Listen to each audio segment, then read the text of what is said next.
ভারতের বিদেশমন্ত্রী ডক্টর জয়শঙ্করের একটি হুঁশিয়ারি, আর তারপরেই সোজা পথে ফিরলেন মিজোরামের মুখ্যমন্ত্রী। ঠিক দুদিন আগে আমি একটি ভিডিও করেছিলাম যেখানে আমি বলেছিলাম মিজোরামের মুখ্যমন্ত্রী মায়ানমার এবং ভারত সীমান্তে এমন কিছু কর্মকাণ্ড ঘটিয়ে ফেলেছেন যা নিঃসন্দেহে ভারতের কাছে উদ্বেগজনক। এবং ভারতের স্বরাষ্ট্র মন্ত্রক সরাসরি বিজ্ঞপ্তি দিয়ে জানিয়েছে এই পার্টিকুলার জিনিসটি যা মিজোরামের মুখ্যমন্ত্রী করেছেন তা তো রাজ্যের এখতিয়ারের মধ্যেই পড়ে না। অর্থাৎ মিজোরামের মুখ্যমন্ত্রীকে হুঁশিয়ারি দিয়ে ভারতের বিদেশ মন্ত্রক বলেছিল যেটা আপনার কাজ নয়, দয়া করে আপনি সে কাজটি করবেন না, কারণ এতে ভারতের সুরক্ষাও এক বড়সড় প্রশ্ন চিহ্নের মুখোমুখি এসে দাঁড়ায়। পরবর্তীকালে ঘোষণা করা হয়, মানে ভারতের সরকারের পক্ষ থেকে ঘোষণা করা হয়, মিজোরাম সফরে যাচ্ছেন ভারতবর্ষের স্বরাষ্ট্রমন্ত্রী অমিত শাহ। সম্ভবত উনি মার্চেই একটি মিজোরাম সফরে যাচ্ছেন।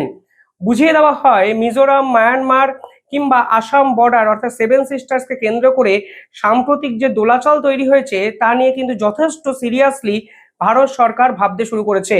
শেষ এক সপ্তাহে দেখুন ভারতের বিদেশ মন্ত্রকের পক্ষ থেকে বিবৃতি এসছে।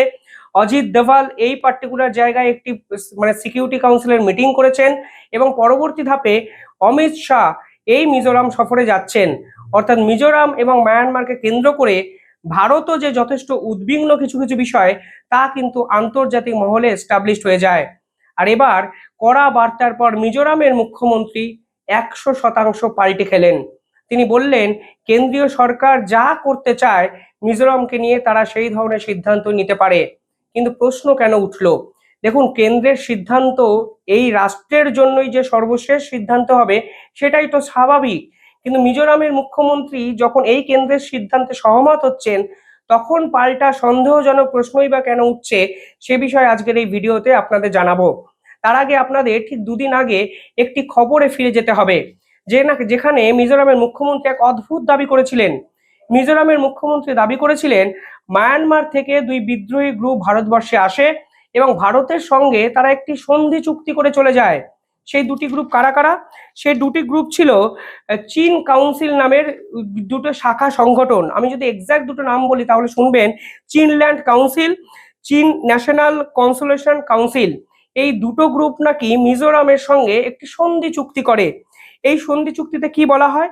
এই সন্ধি চুক্তিতে বলা হয় এই দুটি বিদ্রোহী গ্রুপ ভারতবর্ষ থেকে কিছু লোক এসে সেই দুটো বিদ্রোহী গ্রুপে যাবে, অর্থাৎ মায়ানমারের বিদ্রোহী গ্রুপের কর্নারে যাবে এবং তাদেরকে ট্রেন্ড করবে। অর্থাৎ সরাসরি বর্ডার টপকে ভারতবর্ষে কেউ এলো এবং একটি সন্ধি চুক্তি করলো, তাও আবার মিজোরাম নামক একটি রাজ্যের সঙ্গে, তা পুরোটাই নাকি কেন্দ্রীয় সরকার জানতোই না। অথচ এই মিজোরামের যে অ্যাডভাইজার তিনি সরাসরি বলেছিলেন এই চুক্তি তারা ভারতের হয়ে করছে, ভারতের ভালোর জন্য করছে। তারা ভারতের ভালোর জন্য করতে গিয়ে ভারত সরকারকেই অন্ধকারে রেখেছে, সেই রকম একটি বিজ্ঞপ্তি কিন্তু সরাসরি জয়শঙ্করের মন্ত্রকের থেকে এসছিল। আর এরপরেই 180 ডিগ্রি টার্ন আউট করলেন মিজোরামের এই মুখ্যমন্ত্রী। এই ধরনের চুক্তি ভারতের ক্ষেত্রে অত্যন্ত ভয়ঙ্কর ছিল, কারণ যে বিদ্রোহী গ্রুপের সঙ্গে এই মিজোরামের মুখ্যমন্ত্রী চুক্তি করেছেন বলে দাবি করেছেন তারা সরকারি জুংটা সরকারের বিরোধী। অর্থাৎ 1980 সালে তৈরি হওয়া এই ধরনের বিদ্রোহী গ্রুপ মায়ানমারের বর্তমান ক্ষমতাধীন জুংটা সরকারের বিরুদ্ধে যুদ্ধ করে। এবার মায়ানমার ইস্যুতে ভারত সরকার কিন্তু অফিসিয়ালি কোনো স্ট্যান্ড পয়েন্টে আসেনি। তারা আরাকান আর্মি কিংবা জুংটা সরকার ডিপ্লোম্যাটিক ওয়েতে দুপক্ষের সঙ্গেই কিন্তু বিভিন্ন ক্ষেত্রে কথাবার্তা বলেছেন। কিন্তু ভারতবর্ষের নির্দিষ্ট একটি রাজ্যের মন্ত্রী যখন জুংটা সরকারের বিরোধী গ্রুপ, যারা বিদ্রোহী গ্রুপ, তাদের বিরুদ্ধে চুক্তি করে, তখন ধরে নেওয়া যায় ভারতবর্ষ হয়তো জুংটা সরকারের বিপক্ষে কিছু কর্মকাণ্ড করতে চায়। আর তারপরেই এই জয়শঙ্করের বার্তায় পরিষ্কারভাবে বুঝিয়ে দেয় আপনি তো সিদ্ধান্ত নেওয়ার কেউ নন, তাহলে আপনি কেন আগ বাড়িয়ে এই পুরো বিষয়টায় ঢুকলেন? কালকে মায়ানমারে এই সংক্রান্ত এই বিষয়ে একটি আলোচনাও হয় এবং আরাকান আর্মি ভারতের বিপক্ষে একাধিক অ্যাকশন নিতে পারে বলে বিভিন্ন খবরও প্রচার করা হয়। কিন্তু দেখা যায় তারা এখনো ভারতের বিপক্ষে সরাসরি কোনো অ্যাকশন নেয়নি। পাশাপাশি মিজোরামের মুখ্যমন্ত্রী পরিষ্কারভাবে বলেছেন কেন্দ্র যে প্রস্তাবগুলো দিয়েছে তা তারা এবার মানতে চান এবং তারা মানতে পারবেন। হঠাৎ করে কি এমন হলো যে এক সপ্তাহে তিনি 180 ডিগ্রি এইভাবে ঘুরে গেলেন? এখানে একটা প্রশ্ন আসে, কেন্দ্রীয় সরকার বহুদিন ধরেই পার্টিকুলারলি এই জায়গাটিতে চেয়েছিল FMR অর্থাৎ ফ্রি রিজন মুভমেন্ট, এই পুরো বিষয়টা বন্ধ করার জন্য। মিজোরামের এই মুখ্যমন্ত্রী অ্যাসেম্বলিতে দাঁড়িয়ে কিন্তু এর বিরোধিতা করেছিলেন। কালকে একটি খবর প্রকাশিত হয়েছে, সে খবরে তারা বলছে Mizoram not opposing protected area permit and regulation on cross border movement. অর্থাৎ কেন্দ্রীয় সরকার এতদিন ধরে যা চাইছিল, কালকে মিজোরামের সরকার তা মানল এবং অবশেষে তারা স্বীকার করলো কেন্দ্রীয় সরকার এবং জয়শঙ্করের বিদেশ মন্ত্রকে ঠিক এই অঞ্চলে এমন কিছু কর্মকাণ্ড হচ্ছে যা রাষ্ট্রের, ভারতবর্ষের ক্ষতি করছে, তা তারা অবশেষে নাকি বুঝতে পেরেছেন। কালকে মিজোরামের পক্ষ থেকে আরো একটা অদ্ভুত কথা বলা হয়েছে। তারা বলেছেন যারা রাশিয়া ইউক্রেন যুদ্ধ করছিলেন সেই যুদ্ধে অংশগ্রহণকারী বিদেশি কিছু নাগরিক নাকি মিজোরামে চলে এসছেন এবং সেই মিজোরামে গিয়ে তারা বর্ডার টপকে মায়ানমারে যাচ্ছেন এবং মায়ানমারে বিভিন্ন বিদ্রোহী গ্রুপকে ট্রেনিং দিচ্ছেন এবং মিজোরাম সরকার তা জানে।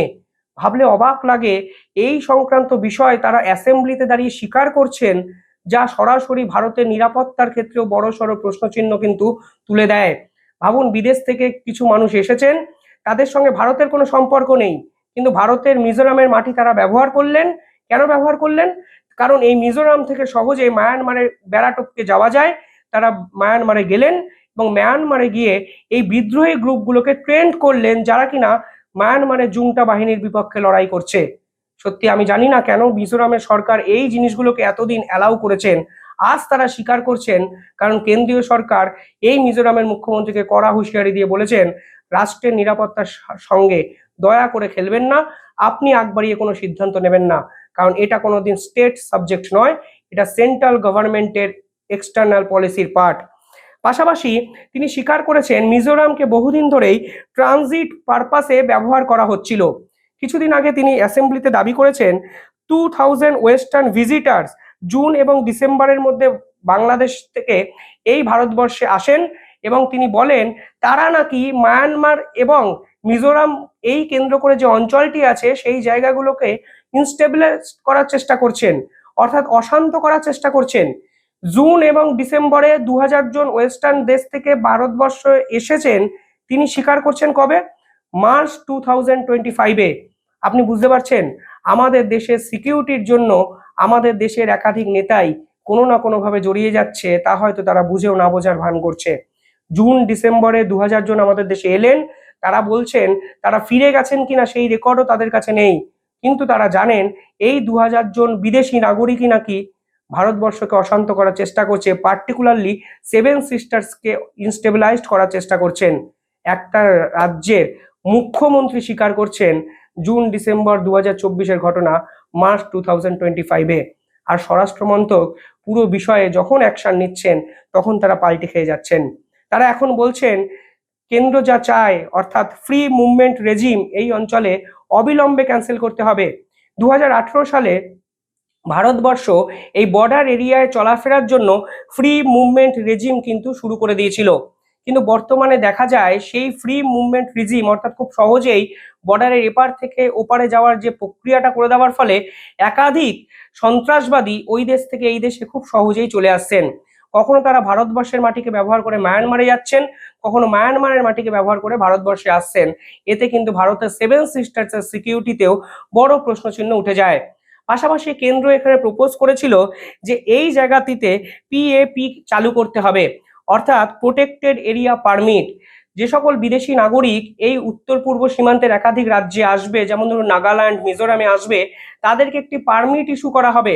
সেই পারমিটের ফলে এই সকল জায়গার বিদেশি নাগরিকদের যে ঘোরাফেরা, সেখানে তাদেরকে কড়া মার্কিংয়ে রাখা যাবে, তাদের কর্মকাণ্ড স্ক্যান করা যাবে এবং যতক্ষণ অবধি তারা ভারত না ছাড়ছে তারা এই ধরনের গতিবিধির নজরদারির আওতায় থাকবে।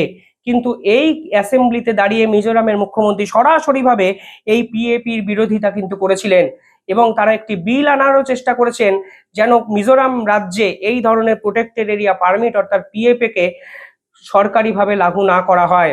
এখন তারা বলছেন আমাদের কেন্দ্রের এই এই পার্টিকুলার সিদ্ধান্তে আমরা মেনে নিচ্ছি, আমরা বিরোধিতা করছি না। অর্থাৎ দুটো সিদ্ধান্তে তারা পাল্টি খেলেন। এক, পিএপি এই অঞ্চলে চালু হচ্ছে, এফএমআর অর্থাৎ ফ্রি মুভমেন্ট রিজিম এই অঞ্চলে কিন্তু অবিলম্বে বেসিসে চালু হচ্ছে। তৃতীয় যে বিষয়টি তারা বিরোধিতা করেছিলেন তা হলো এই মিজোরাম এবং মায়ানমারের প্রায় 500 কিলোমিটার বর্ডার এরিয়া একে অপরের সঙ্গে শেয়ার করে, কিছুদিন আগে ভারতের কেন্দ্রীয় সরকার এই অঞ্চলের বর্ডারের জন্য 31,000 কোটি টাকা বরাদ্দ করে। মিজোরামের মুখ্যমন্ত্রী অ্যাসেম্বলিতে এর বিরোধিতা করে এবং একটি রেজলিউশন আনে। সেই রেজলিউশনে তারা বলে আমরা বর্ডারে কাঁটাতার বেছাতে দেব না। আমি ভাবতে পারি না, কেন্দ্রীয় সরকার যেখানে 31,000 কোটি টাকা বরাদ্দ করছে শুধুমাত্র সেই রাজ্যের সিকিউরিটির জন্য, রাষ্ট্রের সিকিউরিটির জন্য, সেখানে অ্যাসেম্বলিতে এই ধরনের রেজলিউশন কিভাবে আনা যায়। আমি সত্যি এতটা আইনজ্ঞ নয়, এটা কিভাবে সম্ভব, কিন্তু কেন্দ্র কিন্তু এতদিন করেনি।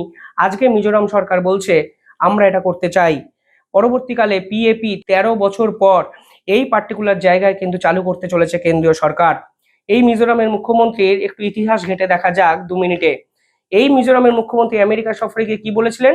আমি দুঃখিত যে খ্রিস্টান যারা নাগরিক কুকিরা এখন একসঙ্গে নেই। অবিলম্বে এই খ্রিস্টান নাগরিকদের একত্রে করে এখানে বৃহত্তর জোল্যান্ড তৈরি করা হোক। কেউ কেউ কুকিল্যান্ডও বলা হয়। পরবর্তীকালে জানা যায় এই আইপিএস অফিসার মুখ্যমন্ত্রী, মিজোরামের মুখ্যমন্ত্রী, এই জোল্যান্ডের আইনজীবী হয়ে দীর্ঘদিন কাজ করেছেন। অর্থাৎ তার কথাবার্তা, তার বিভিন্ন সিদ্ধান্ত যে সন্দেহের আওতায় আসবে সেটাই তো স্বাভাবিক। কিন্তু মুখ্যমন্ত্রী হয়ে একটা রাজ্যের যখন দায়িত্ব নেবেন, তখন রাষ্ট্রের কথাও, ভারতবর্ষের সিকিউরিটির কথাও যে এই মুখ্যমন্ত্রী ভাববেন, সেটাই তো এক্সপেক্টেড। আজকে অমিত শাহ এই সফরে যাচ্ছেন, তিনি সবকিছু ওকে করে দিলেন। জয়শঙ্কর হুঁশিয়ারি দিয়ে বলেছিলেন আপনি সিদ্ধান্ত নেওয়ার কে, তিনি সিদ্ধান্ত থেকে পিছিয়ে এলেন। কিন্তু দিনের পর দিন এই মিজোরামকে কেন্দ্র করে যেভাবে ভারতকে স্টেবিলাইজড করা চক্রান্ত বা ষড়যন্ত্র বহির্বিশ্ব করেছে, সেই ক্ষতিপূরণ এই মিজোরামের মুখ্যমন্ত্রী করতে পারবেন কি? এই প্রশ্ন কিন্তু আমার থাকলো। আপনারা কিভাবে দেখছেন পুরো ভিডিওটা দেখে কমেন্টে জানাবেন। আর একটা ছোট্ট রিকোয়েস্ট, আমি একটু স্বীকারোক্তি, আগের দিন মিজোরামের জায়গায় মেঘালয় আমি 2-3 বার বলে ফেলেছিলাম। এর জন্য আমি দুঃখিত, ক্ষমা প্রার্থী। হয়তো অনিচ্ছাকৃত একটা ভুল, তবে ভুলের হয়তো ক্ষমা নেই। তবু আপনারা যদি চান আমাকে ক্ষমা করে দেবেন। ভালো থাকবেন, ধন্যবাদ।